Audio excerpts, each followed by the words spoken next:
Bill Holstein is a longtime colleague of mine from BusinessWeek magazine, and he's also a very dedicated Overseas Press Club.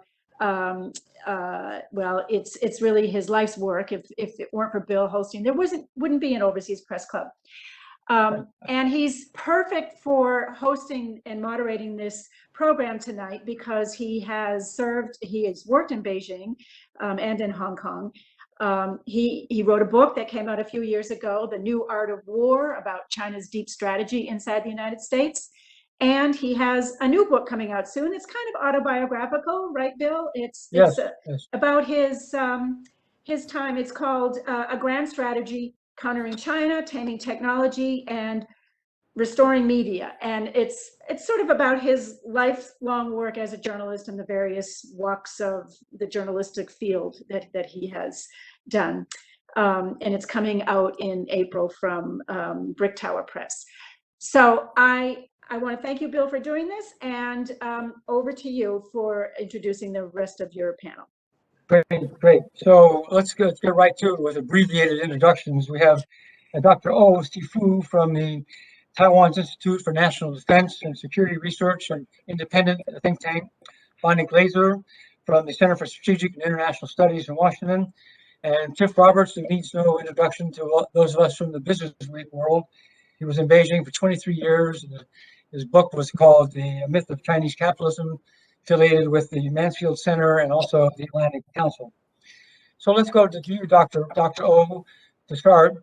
We're going to ask you if you can share your screen to show us the visuals of what the lines of engagement look like. Can you do that now for us, please?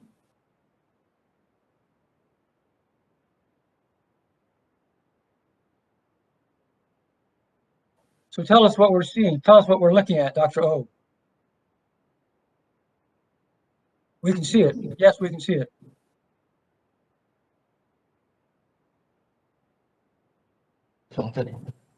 Yes, it's working. 共享，老师刚已经打开了，对不对？对。We see the median line. 从第几页开始？从这，过来，从这里。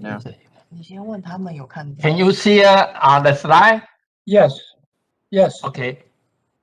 Okay. Let me make a brief about the situation in Taiwan Strait. And when this frame show that this is our edges, and over there with Japan and China, and also we had a million line. So the actual Taiwan's edges is this frame like this. ATIS, the air identification zone, ATIS, right? Yes, and this central line is here. So actually Chinese air activity, including that they go to the Japan Sea, Western Pacific Ocean, and also Miyako Strait, South China Sea, and Pacific Channel, and southwest of Taiwan's edges. But most important is H31 is most important. It's they crossing the median line, encircling Taiwan Island, and including Taiwan's southwest edges. And since last year, they have shifted from the crossing median line to the southwest edges. And this is a period flighting type pattern. For instance, they have single mission, a single special mission for harassment and attraction, and they had various special mission aircraft, and also they had mixed fighter and bomber. That's more provocative because they try if they crossing the median line, it's short time to respond. And most provocative is a mix of special mission plane, fighter bomber that join joint operations. They usually crossing both Taiwan's median line and southwest edge at the same time. And also one type is that they operate joint conduct joint operation, including Air Force and navies. So this is crossing Meridian Line is the most provocative, and this is encircling Taiwan. And So for they're the going all the way Beijing, around the island, Dr. O. They're going all the way around Taiwan. yes, and southwest because it's a transit from the South China Sea to the Taiwan Strait through the southern part of Taiwan. And why they come to the Taiwan southwest because Taiwan's defense weak and a war attraction, and also it's an area for anti-submarine warfare. And the southwest is located in the south of Taiwan's Meridian Line of Taiwan Strait. So, and they usually are slow YA and YA9. This seem less provocative and the jet fighter crossing the Meridian Line. And this is the situation. Chinese air activity in recent months. Thank you. Yeah. So very interesting. So what do you think their strategy is, Dr. O? Is it a war of attrition, or are they trying to? I read Tiff Roberts had in his newsletter this week that they're building a new helicopter base in Fujian province, right across the straits. So it seems like they're escalating the military pressure step by step. Is that right? I think that it's basically it's a war attrition because they now are not send fighter crossing the Meridian Line and use slow speed aircraft in the southwest. So they, of course, they had other activity to complement this kind of activity. For instance, you have mentioned that they had also conduct operation, military operation in the South China Sea or in the opposite side of Taiwan Strait. So it's they call a combined operation, including not only in the including our edits but other activity, most military activity. But at the same time, they had they had banned our pineapple to import to China, so China market. So it's a mixed activity. Right, right. So Bonnie, you're sitting in the nation's capital. The Biden administration has sent senior people to Japan this week, and they're having important meetings coming up in Alaska with Chinese top leadership. What are the early signals from the Biden administration? I see that they have authorized the sale of submarine parts. I saw that today on Reuters. What is your assessment of what the Biden administration is thinking?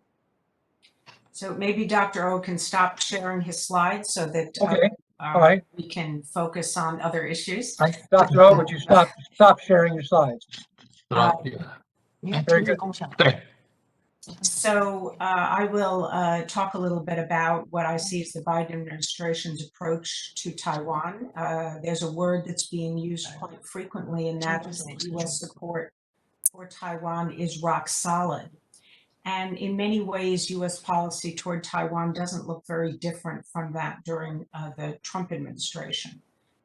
We have seen really from the day of Biden's inauguration that there has been a clear message of reassurance to Taiwan and a message of deterrence to China.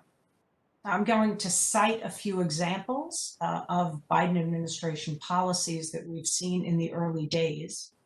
And then I'm going to assess the drivers of US policy, explain why there is quite a bit of continuity, but also talk about some of the discontinuities. So we saw again on the inauguration day, the Biden administration arranged for Taiwan's representative to Washington, Bi-khim Hsiao, to receive an invitation from Congress to attend the inauguration. That was the first time that a direct invitation had been received. Days later, on the 23rd, the State Department issued a very strong statement, which was after large numbers of PLA aircraft had intruded into Taiwan's airs. And there were a couple of very interesting points in that particular statement. It said that the United States notes with concern the pattern of PRC attempts to intimidate its neighbors, including Taiwan. It called for Beijing to engage in meaningful dialogue with Taiwan's democratically elected representatives. And it said that the United States would continue to support peaceful resolution of cross-strait issues consistent with the interests and the wishes and best interests of the people of Taiwan. That formulation actually goes back to the Clinton administration, and during the Bush administration, it was modified to include the best interests of the people on both sides of the strait. So this is actually a return to a prior position. We see US naval vessels continue to pass through the Taiwan Strait. US military aircraft have been operating also in Taiwan's airs. There were two US aircraft battle groups that operated near Taiwan in the South China Sea. We've had a round of US-Taiwan conversations about protecting supply chains, continuing a conversation that had been started during the Trump administration. We've seen meetings between Taiwan's representative and senior US officials taking place in the State Department, where the pictures have been tweeted out, seen on Twitter, to demonstrate again that the relationship is rock solid and that the United States is allowing Taiwan's representative to come into the State Department. We've also seen the US trying to prevent Beijing from stealing Taiwan's diplomatic allies. And just the other day, Secretary of State Blinken called the president of Paraguay to urge him to not shift diplomatic recognition to the PRC. This is, again, continuing a practice that really started during the Trump administration. And then finally, Bill, you mentioned the US approved export permits for the sale of key pieces of equipment for the construction of Taiwan's indigenous submarines. This is not a foreign military sale. There will be foreign military sales forthcoming, probably not very large one because there's been a lot of equipment sold in the last few years in the Trump administration.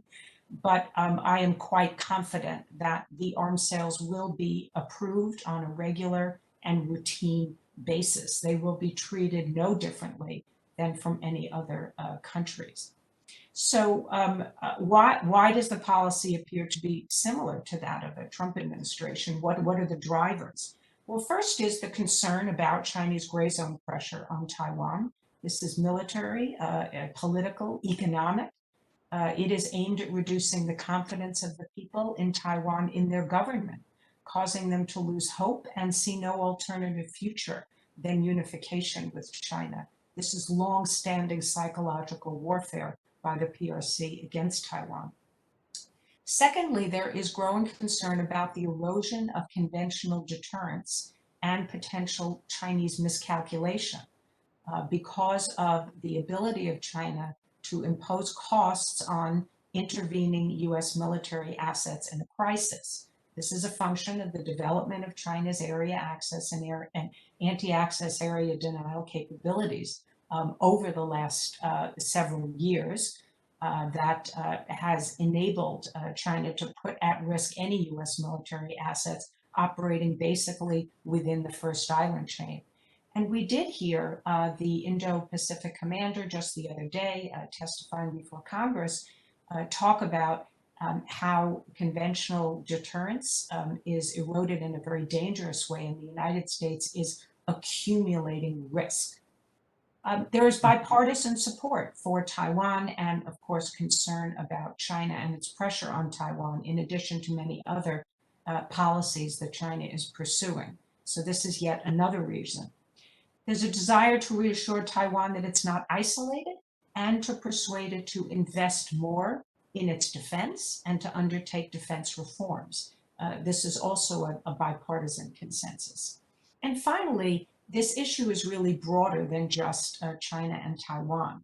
The US actions in favor of Taiwan are also intended to signal US allies that the United States is a reliable partner, that we have credibility and are willing to incur some risk in order to ensure that peace and stability prevail, not only in the Taiwan Strait, but elsewhere. And countries like Japan are watching very closely what the United States does regarding Taiwan. So finally, the question is, what is different under Biden than under Trump? Well, under the Trump administration, the president and senior officials were really not very well aligned. They were often in contradiction. I think we will not see that in the Biden administration. Policies will be better coordinated, they will be more coherent, they will be integrated into a well-conceived strategy to achieve US objectives. These are broad regional and global objectives, and Taiwan will be fit into them. So I think that we will see greater consistency, and we already have. Secondly, Taiwan won't be used as a weapon. And let's be very clear that there were times in the Trump administration when Taiwan was really used as a cudgel against Beijing. And I guess the best example I can cite was a statement in the final days of the Trump administration criticizing China's policies in Hong Kong. And the very last sentence of the statement said that the United States would send our ambassador to the United Nations to Taipei. Now, that visit did not take place, but the fact that it was announced as part of a criticism of China's policy toward Hong Kong was a very clear signal that we were going to send this very senior official in order to punish China for what it was doing in Hong Kong. Thirdly, another difference is that I think sensitive defense and military cooperation will likely be kept under wraps. You may have noticed that there were times when pictures and information about special ops exercises were in Facebook or on other social media. I think that this kind of leakage of this information is not likely to happen in the Biden administration. I think you'll see more control over information. And then finally, a difference is that the Biden administration does really want to lower the temperature in the Taiwan Strait. And it will signal that if China eases the pressure, the United States will respond. And if China does not ease the pressure, the United States will also respond. So I believe that in the conversation currently taking place in Anchorage between US and Chinese officials, that US officials are laying out what they are likely to do on a range of issues if China does not recalibrate and reconsider the policies that it is pursuing, which are actually producing, in many cases, outcomes that are counterproductive for Chinese interests. And if the Chinese continue to ratchet up pressure on Taiwan, I think we are going to see many more actions by the Biden administration, once again aimed at strengthening both reassurance of Taiwan and deterrence of Beijing.